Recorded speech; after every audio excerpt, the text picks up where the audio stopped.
any other period of life. There are significant differences in the incidence of bacterial meningitis by season. These are the common organisms which cause bacterial meningitis. Topmost is of course Streptococcus pneumoniae, which causes lobar pneumonia and also invades the leptomeninges, causing bacterial meningitis.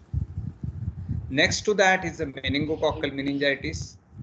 Streptococcus pneumoniae causes almost 40% of all pyogenic meningitis. Meningococci, they cause around 15%. Haemophilus influenzae and Staph aureus 5% each. And then there are all sorts of organisms depending on the age and immune status of the person.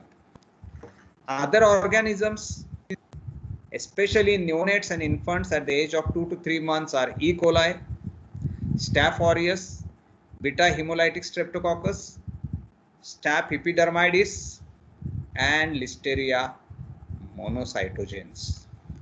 In immunocompromised host, again Listeria tops the list, and gram-negative bacteria.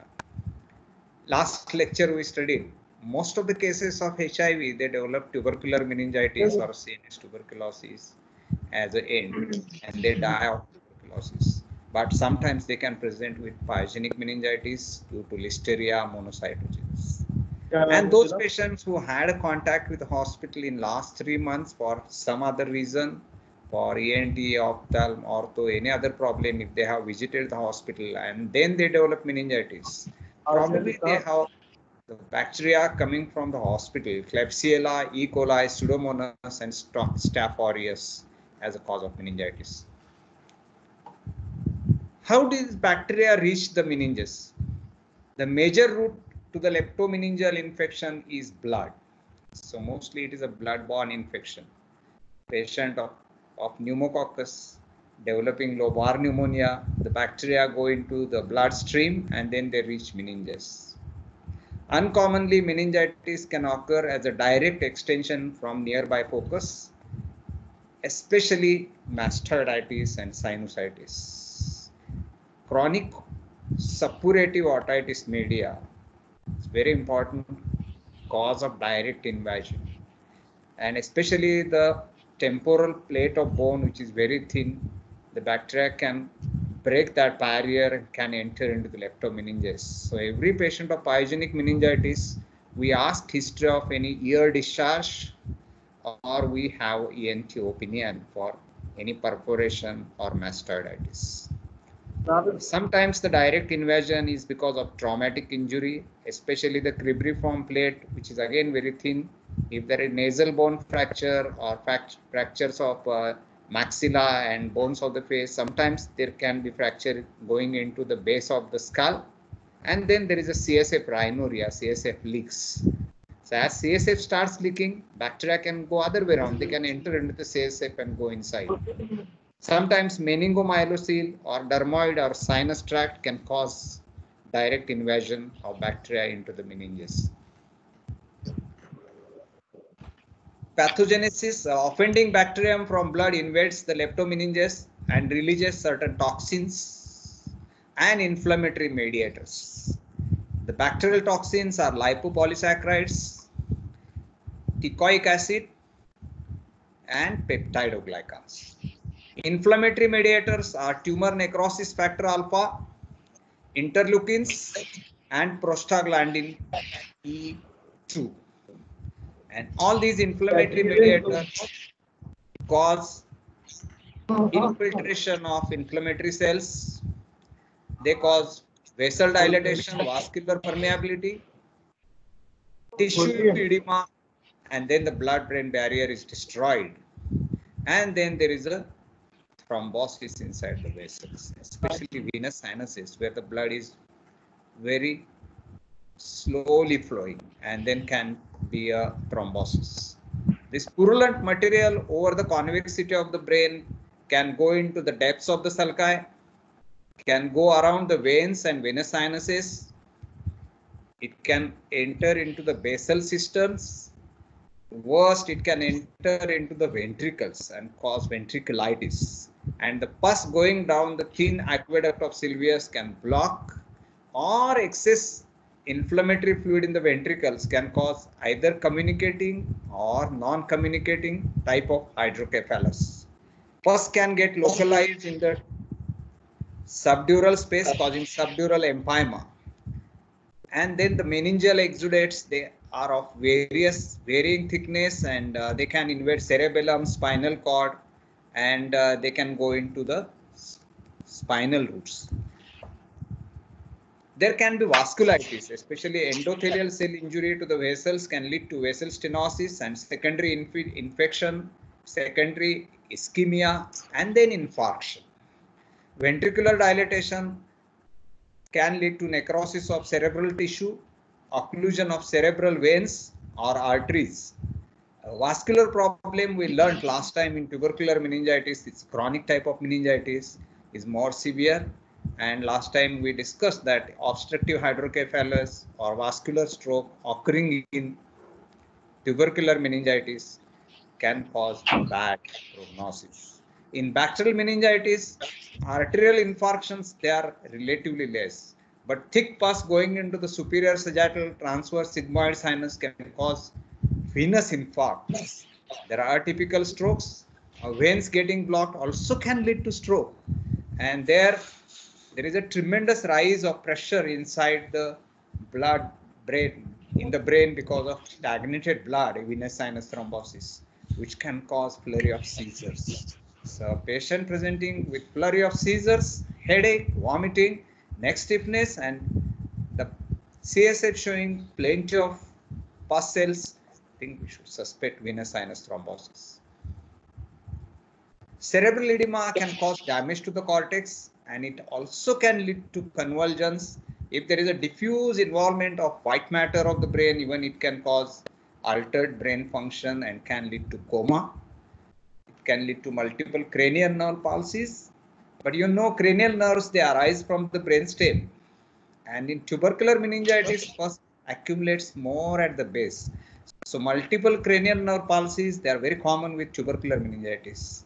Pyogenic meningitis, the first we are discussing here, is more evenly spread on the hemispheres and the sulci and the gyri. So there is more chance of venous sinus thrombosis. So the patient presents with a hemiplegia in a setting of bacterial meningitis, you should suspect either venous sinus thrombosis or brain abscess. If it is tubercular meningitis, you should suspect vasculitis, vessel thrombosis, and arterial infarction. What are the symptoms of meningitis? Meningococcal meningitis can lead to release of toxins in the blood and septicemia. Meningococcal septicemia can be a horrible disease. You know that it's called as the Waterhouse Friderichsen syndrome, where there can be hemorrhages in the adrenal gland leading to acute adrenal insufficiency. There can be petechiae or hemorrhage occurring all over the body very acutely in 1 or 2 days. But sometimes it may take a little longer. Many cases it can occur very fast in few hours. Symptoms and signs of upper respiratory tract or GI infections are found in several cases. Some patients may present suddenly with shock. Presenter view, where is the presenter view?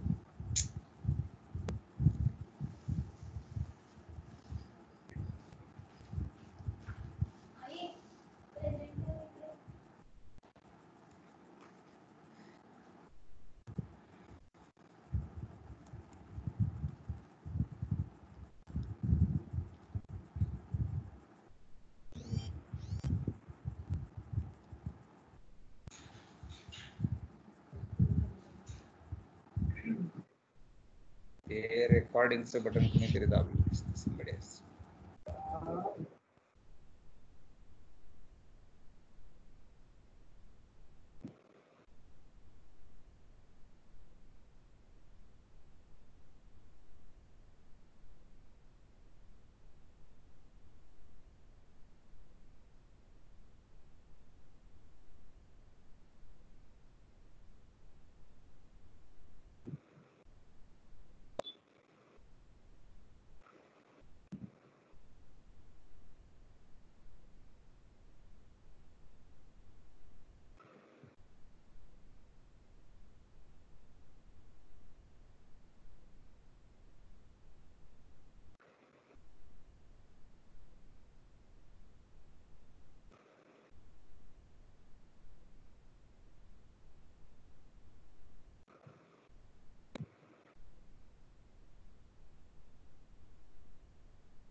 Excuse me, sir. Sir, you are not audible. Hello? Sorry, sorry. Is it audible now? Yes, Audible? sir. Yes, sir. Thank you.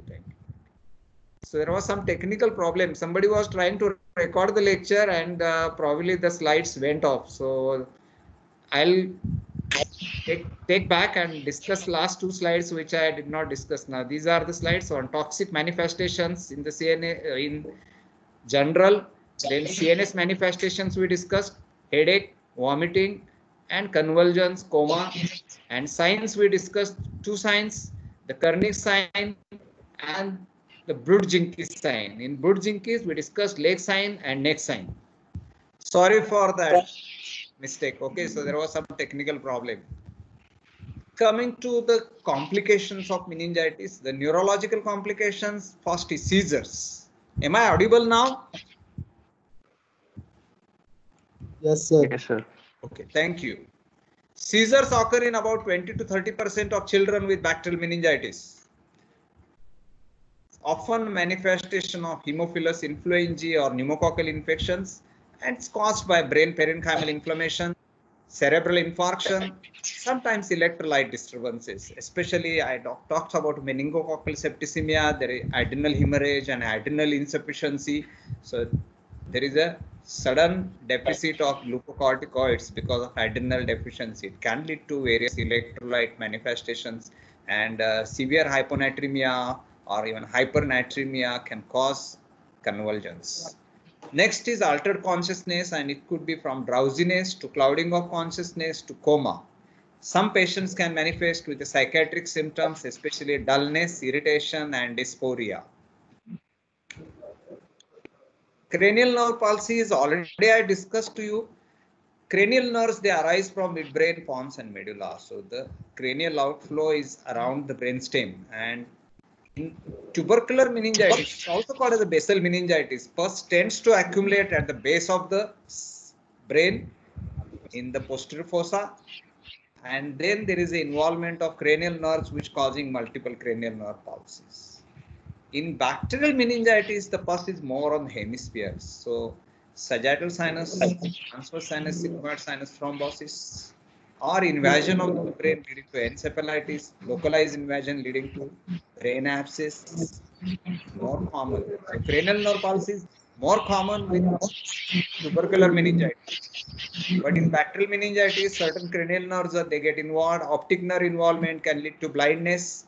Bilateral sixth nerve palsy because of raised intracranial tension, which is a false localizing sign, is very often seen in bacterial meningitis. And there can be transient or permanent paralysis of limbs and cranial nerves. Transient, so it may not be permanent. So this is a very typical skin picture of meningococcal septicemia and Waterhouse-Friderichsen syndrome. What is the differential diagnosis of meningitis? Already we discussed the common causes of meningitis are bacterial, viral, and tuberculous, but there are certain uncommon causes and which can manifest like a meningitis, especially Behçet's disease, benign recurrent lymphocytic meningitis, which is called as a molarate meningitis, fungal meningitis, ehrlichiosis, HIV infections of the CNS, leptomeningeal carcinomatosis, neuroborreliosis, Borrelia burgdorferi infection called as the Lyme's disease, neoplastic meningitis, neurosarcoidosis, neurosyphilis, and then various types of vasculitis including SLE. Few slides on viral meningitis. 90% of all viral meningitis are caused by enteroviruses, and these enteroviruses, commonly the common cold virus, are rhinoviruses or Coxsackie viruses, and some cases they are caused besides enteroviruses is arboviruses like dengue, chikungunya, and your Nipah virus and swine flu which had come. So all these are transmitted through the arthropod-borne infections. Sometimes adenoviruses like measles, herpes simplex, and varicella. around 10 to 15 million or more symptomatic infections occur every year in the US. So if you see the COVID problem today, I think it's a very, very less compared to the viral infections which people face. Influenza viral infections every year. And even simple influenza can kill 10 times more patient than COVID. But because COVID is new problem, most of the population is susceptible, and there was a hype created by media, and there is a fear created by overall atmospheres. There is anxiety about this illness. But if you see the statistics, I think 10 times more patients they get influenza everywhere compared to the coronavirus. And there are more deaths than coronavirus every year in US and worldwide because of influenza. So I think we have to deal it bravely, but corona we should not take very seriously. Viral meningitis can be due to reservoirs like enteroviruses. They are transmitted from one person to the other, human to human transmission, measles, herpes, and varicella. But in arboviruses, birds and rodents, they are the reservoirs. In arthropod-borne infections, the arthropod vectors are required for transmission of arboviruses. If you take an example of dengue, the mosquito is required for transmission of dengue infection. And I'm afraid that rainy season is approaching now, and we are focusing more on corona, but probably in June and July we'll have mixed problems, lot of lepto, lot of malaria, or a lot of dengue infections along with corona will be coming. And our focus should not be only on this, but we have to pay attention to even other viruses and parasitic infections also. No specific treatment is available for viral meningitis. One word about aseptic meningitis.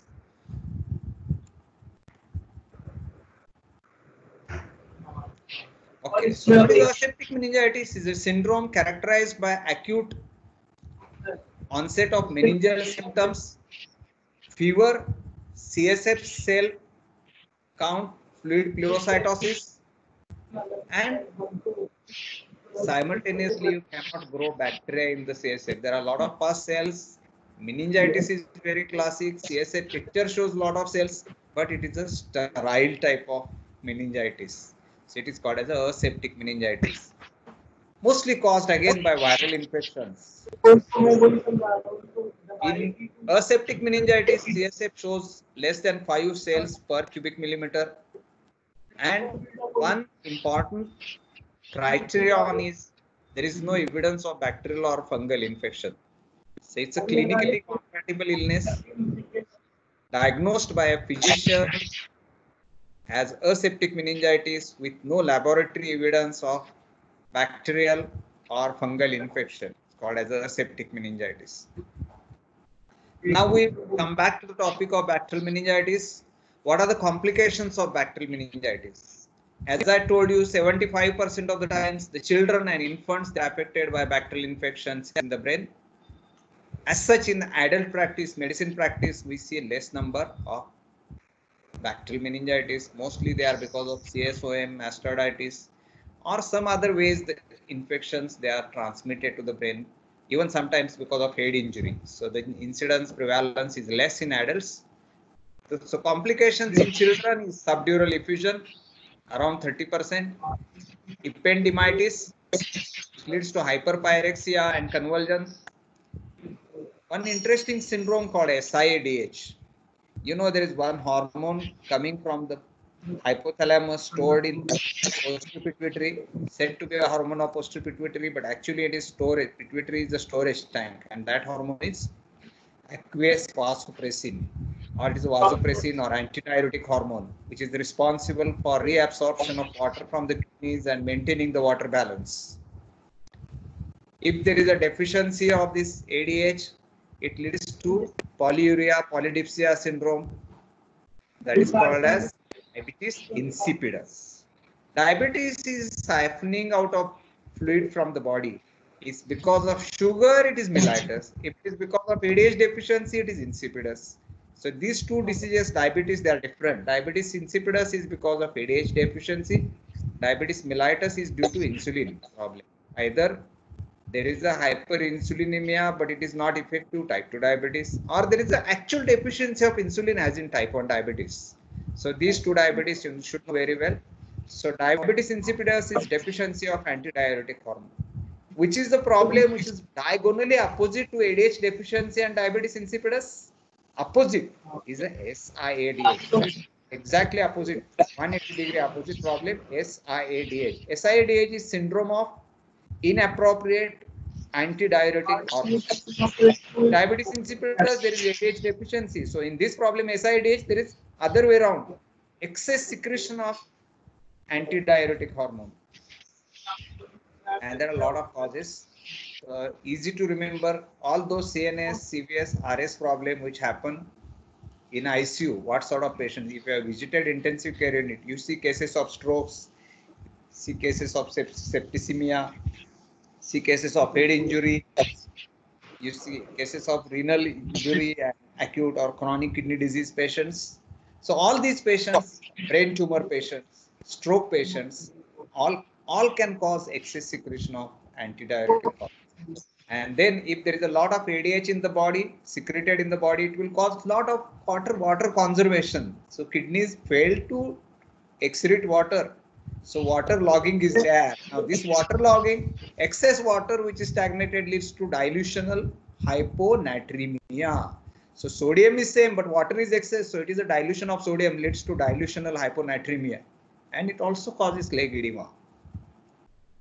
And sometimes it can cause cerebral edema also. So SIDH in pyogenic meningitis can aggravate cerebral edema. Then it leads to frequent convulsions and altered consciousness.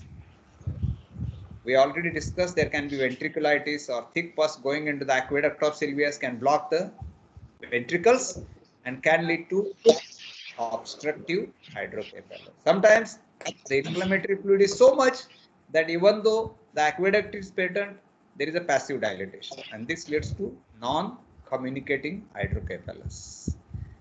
Other rare complications are deafness, blindness, epilepsy. In children, it can cause mental retardation or behavioral disorder. And in two settings, if there is a venous sinus thrombosis or brain abscess, it can lead to paralysis, hemiparesis or hemiplegia.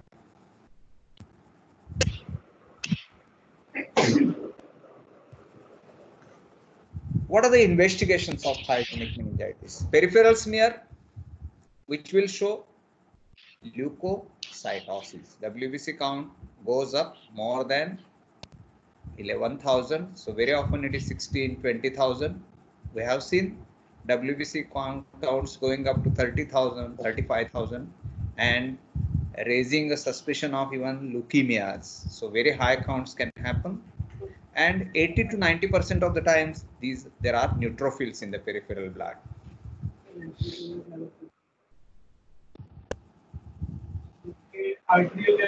Definite investigation is lumbar puncture and CSF examination. Routine CSF examination, especially for pressure, cells, appearance, glucose, protein, and culture. Specific bacterial antigen tests like countercurrent immunoelectrophoresis, latex agglutination, immunofluorescence test, all can be done. Sometimes we have to go for LDH, lactic acid, C-reactive protein, TNF-alpha or immunoglobulins, especially if you are suspecting some other cause of meningitis. Now this table is very crucial. How to differentiate between pyogenic, tubercular, aseptic, various types of meningitis, even viral meningitis and fungal meningitis. In pyogenic meningitis, easy to remember, count goes in thousands, so 8,000, 10,000, so multiples of 1,000, 10,000, 15,000. And most of these cells, 80 to 90% of these cells are neutrophils, very high protein levels because of inflammation as well as sheer cell load. Cells are so much that it can release protein, can be counted as protein. Chances of detecting bacteria is around 70%, very good. Unfortunately, many of these patients, they receive empirical antibiotics from the family physician or general practitioner in the villages. not knowing that patient has bacterial meningitis, and when the patient comes to the hospital is partially treated. So there diagnosis becomes a bit difficult because cell count drops down and it can cause confusion with chronic meningitis like tubercular or fungal meningitis. WBC count is in hundreds, proteins are high, and because patient has already received bacteria, the chance of detecting organisms in the culture becomes less. Listeria monocytogenes is one atypical type of bacterium which causes infection, especially in immunocompromised hosts, can come close in differential diagnosis of bacterial meningitis. Here again, the count is in hundreds, proteins are more than 50, and organism chance detection is very less, 30%. Aseptic meningitis already we discussed, where there is a classic picture suggestive of bacterial meningitis, but actually it is caused by viral infection. And very important, there are no organisms. So you do whatever culture, you do peripheral smear, you will not find any organisms in the CSF. Proteins are way high. That differentiates it from viral meningitis, but mostly cause is viral. In viral meningitis, the protein count is less. Here protein count is more, causing close DD of bacterial meningitis, tubercular meningitis, but culture is negative. Then tubercular meningitis, last time we discussed, count is in hundreds, 600, 700, 800, and very important, all these cells, they are lymphocytes.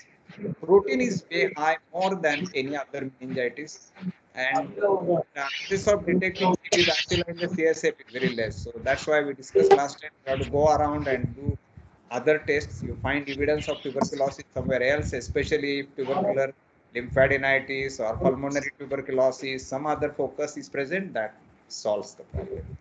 Fungal meningitis, typically cryptococcal meningitis, occurs in a setting of HIV, and CSF picture is very close to tubercular meningitis, so much so that the first diagnosis made is tubercular meningitis, but a clever physician will ask for NTI suppression because in case of immunodeficiencies, he wants to rule out fungal meningitis, and there is a very high chance of detecting Cryptococcus neoformans, that's a budding fungi, against a blue background of that Indiaing, and I have seen few cases, dozen cases of cryptococcal meningitis.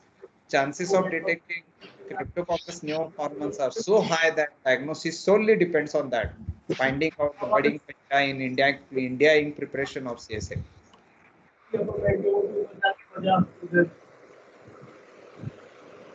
Imaging studies I did not include here, but imaging studies, they have a role, especially if patient has presented with a neurodeficit, has got hemiparesis, then we have to look for any brain abscess or any vascular involvement or infarction.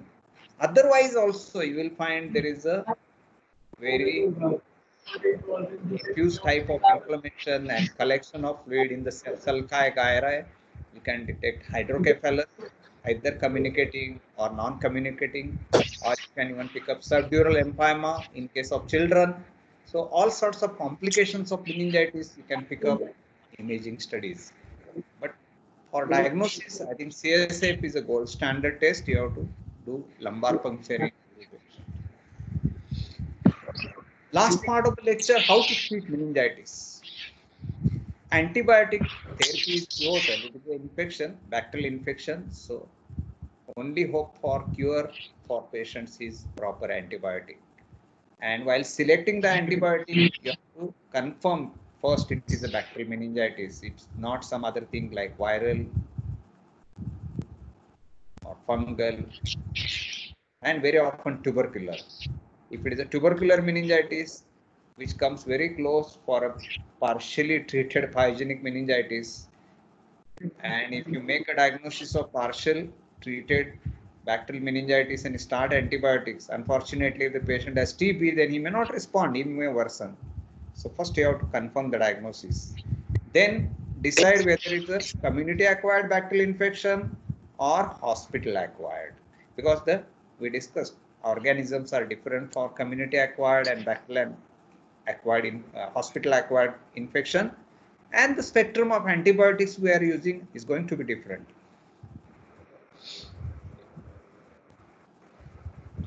For various organisms, the antibiotics which are preferred, Nigerian meningitis, it's a penicillin and cephalosporins. Penicillin is not available. There was an era when I was a young lecturer and even postgraduate student used to use penicillin left, right for each and every patient. That was the era of penicillin. I don't think I used to write penicillin to less than 10 patients every day. And now we are not getting the classic crystalline penicillin or Procan penicillin anymore. It's not available. But for rheumatic fever prophylaxis, long-acting penicillin, benzathine penicillin is still available at only few select centers like government hospitals, not everywhere. But I personally feel it's a very good antibiotic, and unfortunately, there is no availability of this drug.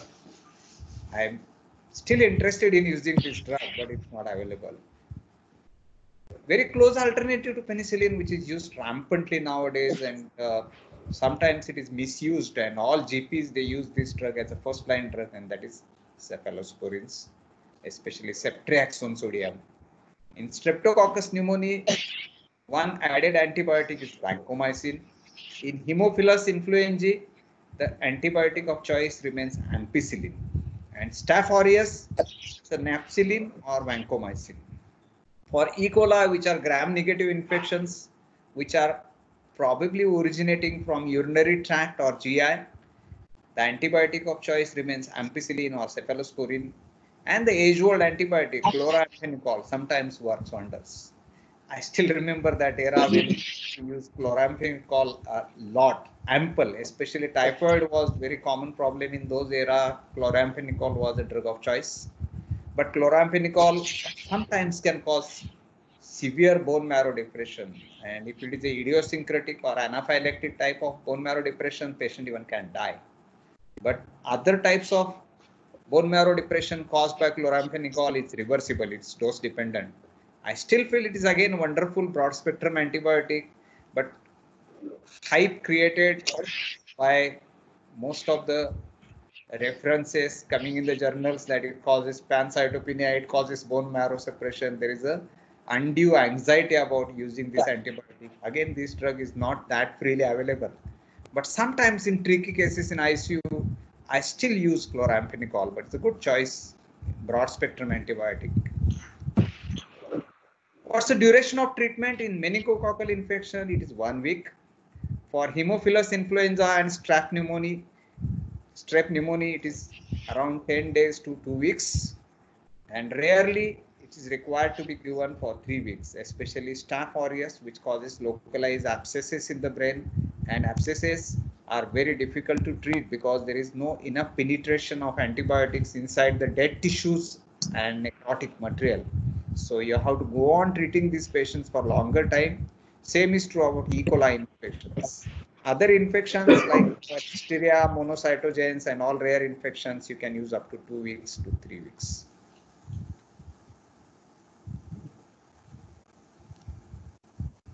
General and supportive measures, especially you have to control the metabolic disturbances. You have to correct hypoglycemia, correct metabolic acidemia, correct, pardon for the spelling error, acidemia.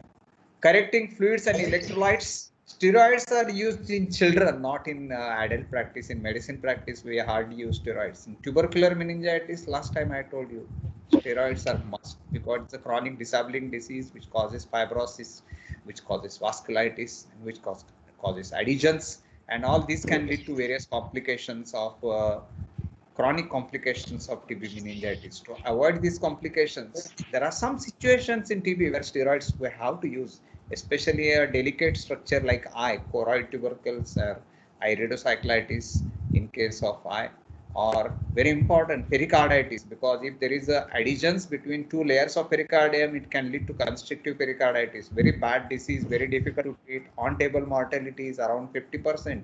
And it causes refractory congestive cardiac failure. So I don't want my patient of tubercular pericarditis to go into constrictive pericarditis. So steroids are indicated. Even adrenal insufficiency in case of TB indication, miliary tuberculosis. So there are certain indications for steroids in management of TB meningitis also. But in pyogenic meningitis, in adult practice, I hardly use steroid because steroid may cause immunosuppression and it may cause worsening. And without knowing whether patient has some focus like CSOA, mastoiditis, or rupture of cribriform plate, or there is a fracture at the base of the skull, empirical steroids can even worsen the condition. So we are careful. In children where there is a bulging fontanelle is very high raised intracranial tension and patient is sinking, you can use steroids, and that sometimes helps in reducing the cerebral edema, and it can change the prognosis other way around. It is favorable decision.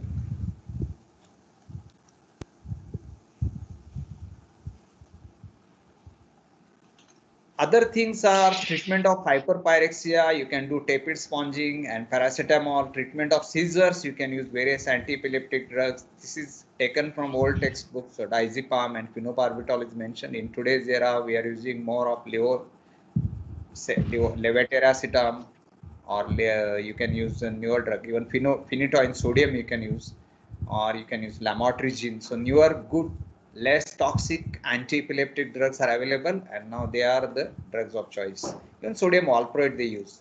In children they may not use, but in adult practice we use sodium valproate. Treatment of raised intracranial tension, you have to use 20% mannitol, 5 ml per kilogram every 6 hourly. Dose comes to around 250-300 ml per 6 hourly, and then you can taper it off. As long as raised ICT signs persist, like say papilledema, bradycardia, outgoing plantars, or headache, vomiting, you can use this drug mannitol. Sometimes when you use it for 7 days, 10 days, you can use, but mostly patients require 4 days, 5 days. You can add even Lasix 20 milligrams every 6 hourly. Of course, by monitoring the central venous pressure and urine output, and don't allow the patient to get dehydrated, and you can use it 12 hourly. Other measures, you have to do volume expansion if the patient has got dehydration and hypovolemia. Sometimes you have dopamine support, corticosteroids, and you have to use heparin if there is a venous sinus thrombosis. If patient has got thrombosis everywhere or bleeding anywhere, in case of meningococcal septicemia, you have to supplement with coagulation factors using fresh frozen plasma or platelets.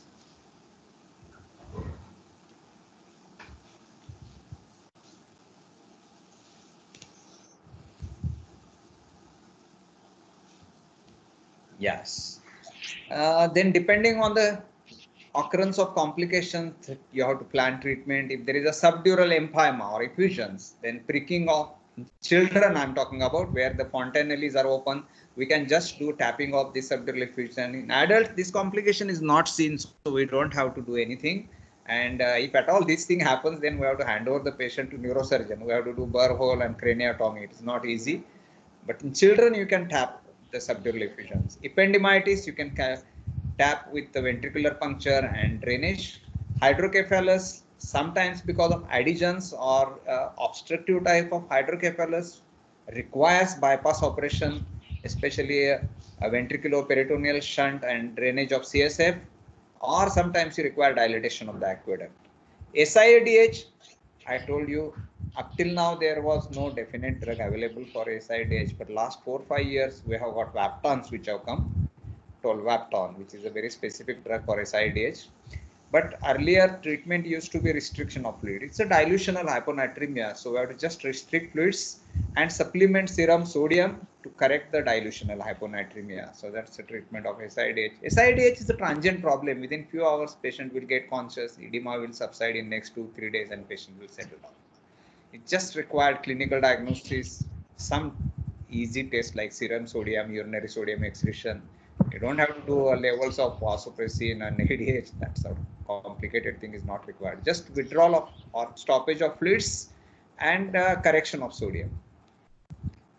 So once you treat the complication, most of the patients with proper antibiotic therapy should do well unless they have a complication. Any patient who has got sagittal sinus thrombosis or has brain abscess, rarely, if it is a vasculitis, vessel inflammation, or communicating hydrocephalus, these are the very deadly complications which can alter the prognosis, which can make prognosis bad.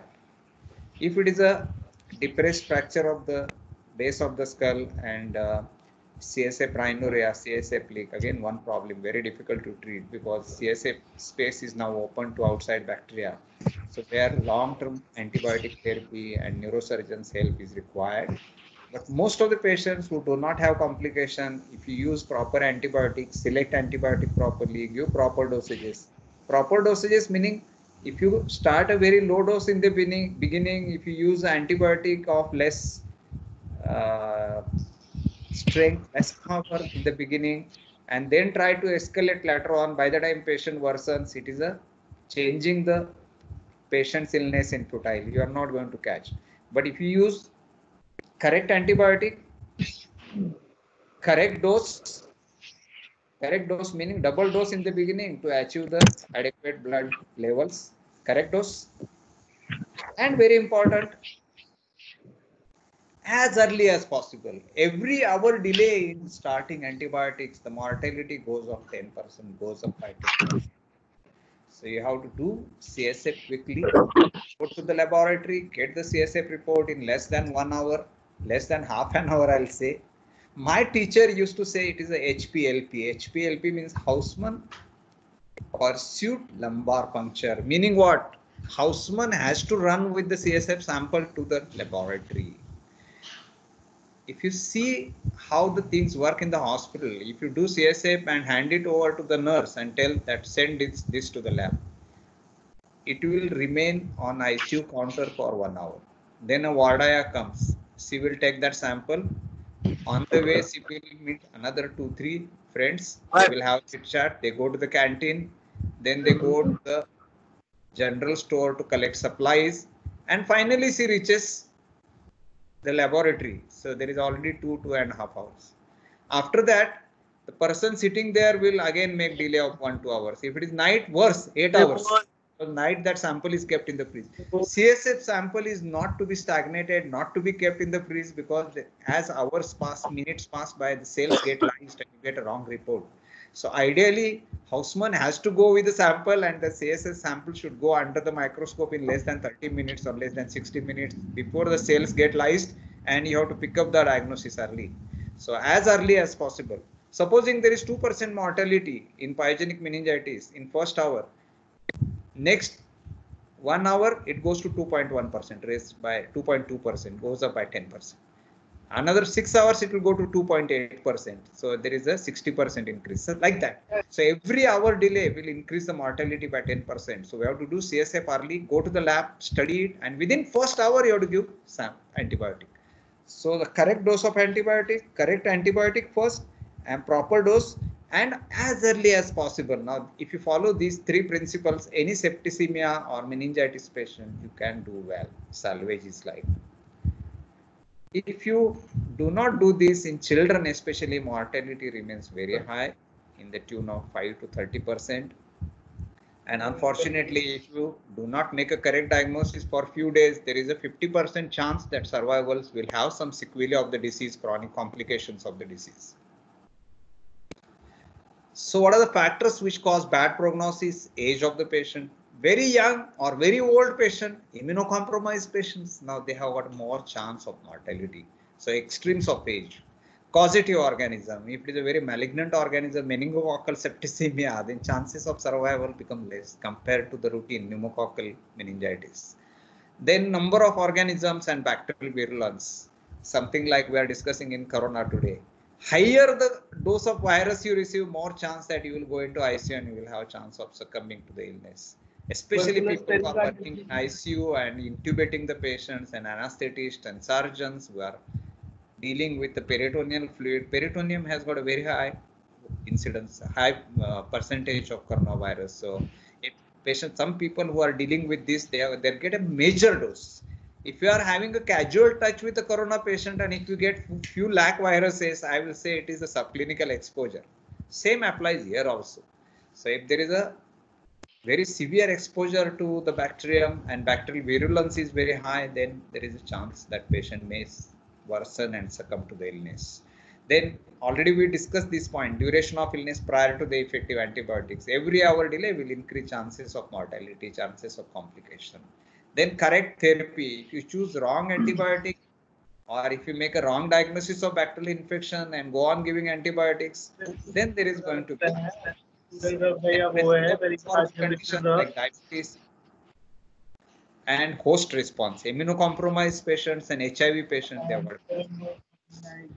In absence of all these things, especially if is a no extreme age patient, not immunodeficient patient, if you have made correct diagnosis, early diagnosis, proper antibiotics, then you can save most of the lives. Otherwise, the mortality is around 30%.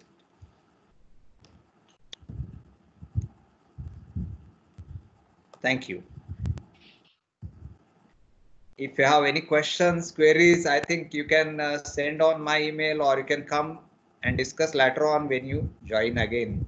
Hopefully we'll join again and the corona problem will get over in coming few weeks. And I hope that we'll be doing routine schedules and routine didactic classroom lectures as early as possible. But I think this is a very good experience delivering a lecture on Microsoft Teams. And thank you all for patiently listening. Thank you.